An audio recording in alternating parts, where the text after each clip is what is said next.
Ni kufahamisha baadhi ya taarifa ambazo zinagonga vichwa vya habari. Jina langu ni Sam Amani, karibu. Naam, tuanze na makao makuu ya DCI. Mbunge wa Mukurweini John Kagusha amekamatwa na maafisa wa idara ya upelelezi DCI na sasa anazuiliwa katika makao makuu ya DCI barabara ya Kiambu. Mbunge huyo alikamatwa mapema leo asubuhi baada ya kulala usiku kucha katika afisi za kituo cha RMS ambako alikuwa akifanya kipindi cha jana usiku. Sababu za kukamatwa kwake kumetokana na kutamka kauli kwenye mkutano wa kisiasa hapo jana alipotishia kupambana na yeyote atakayempigia kura Rais William Ruto kwenye uchaguzi mkuu ujao.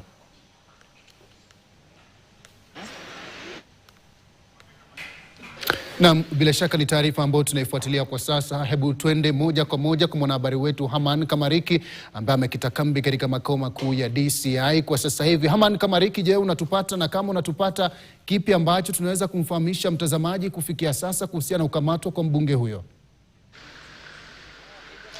Asante sana Sam Amani, nipo katika makao makuu ya DCI hapa Kiambu Road ambapo yule ambaye ni mbunge John Kagusha aliweza kufikishwa hapa mapema asubuhi baada ya kukamatwa na polisi.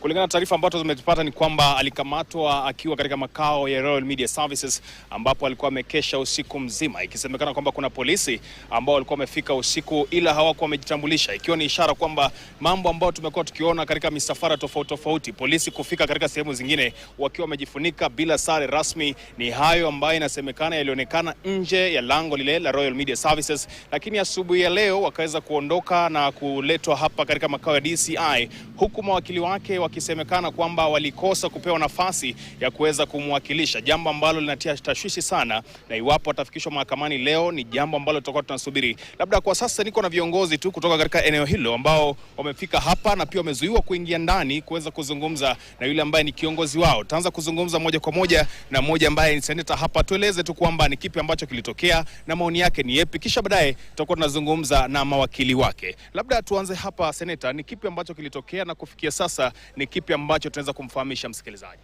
Niseme kutoka jana usiku wakati Mheshimiwa Kagusha alikuwa kule kwa Royal Media Services, ndipo polisi walienda wakazingira ile jengo na wakasema wanamtaka. Amekaa hapo mpaka asubuhi. Wale walikuwa pale jana hawakuwa na uniform. Leo yeye mwenyewe amejipeleka kwa polisi ambao walimkujia na akaletwa hapa majengo makubwa, maafisi makubwa ya DCI. Kulingana na kipengele 49 ya katiba yetu, anafaa kuwa ako na wakili wake na anakiandika statement yuko pale. Mheshimiwa Njiru na Mheshimiwa Muriu wako ndani lakini wamefungiwa reception, hawajamfikia. Nimeongea na yeye akasema mpaka sasa hajaandika statement, ni kukaa tu, hakuna chochote kinaendelea. Wanasema wanagoja hoja kutoka juu. Niseme ya kwamba hile jambo inaendelea si jambo ya kawaida.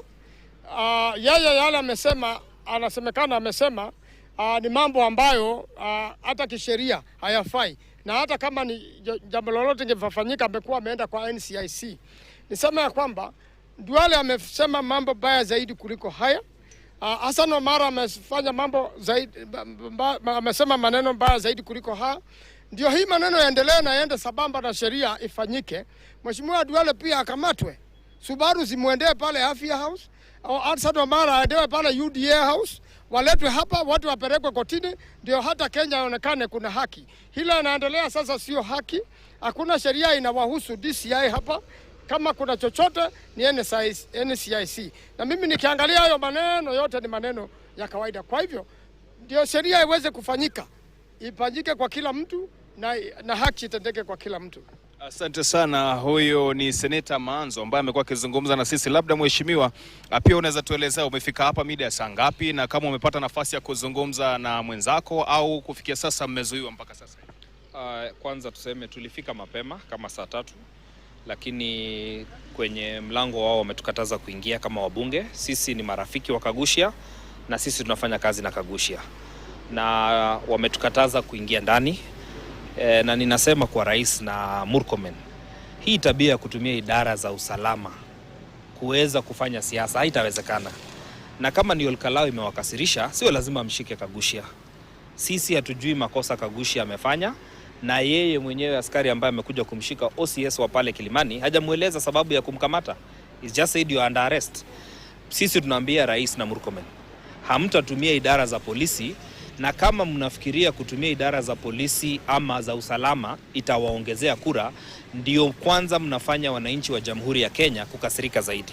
Pia tunataka tuwaeleze alternative government vile tumefika hapa. Sisi hatutarudi nyuma. Mikutano itaendelea vile vile tulikuwa tunaendelea, na haitabadilisha msimamo wetu wa kusema Rais William Ruto atahudumu kwa term moja. Washike wengi wetu, washike wale wanataka kushika, lakini kutoa William Ruto na serikali ya Kenya kwanza, hiyo sisi hatutabadilisha msimamo. Mheshimiwa, kabla nizungumze na wakili, na swali moja tu. Tumeona visa kama hivi ambavyo vimekuwa vikitokea hasa wakati tumekuwa na zile uchaguzi kule Olkalau. Tukaona polisi ambao walikuwa wamefunika nyuso zao, hawana sare rasmi, na pale makao nje ya station zile za Royal Media pia tuliona polisi wa aina hiyo. Je, hili linasema nini kuhusiana na usalama wa wananchi na usalama na hali ya usalama na wizara nzima ya usalama katika nchi hii? Waziri Murkomen ameendeza tabia ambaye kwanza kotini ilikataa. Kama askari anafaa kutekeleza wajibu wote, anafaa aje akiwa na sera rasmi na ajitambue. Waziri Murkomen ameendelea kuleta askari na kufanyishana operation ambazo sio za kikatiba. Wacha ijulikane kwamba askari waliokuja pale Royal Media walikuwa zaidi ya 70. Magari yaliyokuja pale yalikuwa zaidi, yengine haikuwa na number plate. Na mheshimiwa yoyote ama mtu yoyote kwa Kenya akikamatwa, lazima akamatwe kirasmi, aelezwe mimi ni officer fulani, mimi namba yangu ya kazi ni hii, na ninakukamata kwa sababu ya sheria hii na hii. Haya yote hayajafanyika, so unconstitutional. But Murkomen has continued to just be juvenile as he is. So juvenile, utoto mingi na kuharibu kazi na usalama wa Jamhuri ya Kenya. Okay. Asante sana. Hao ni waheshimiwa. Labda nitazungumza na mawakili.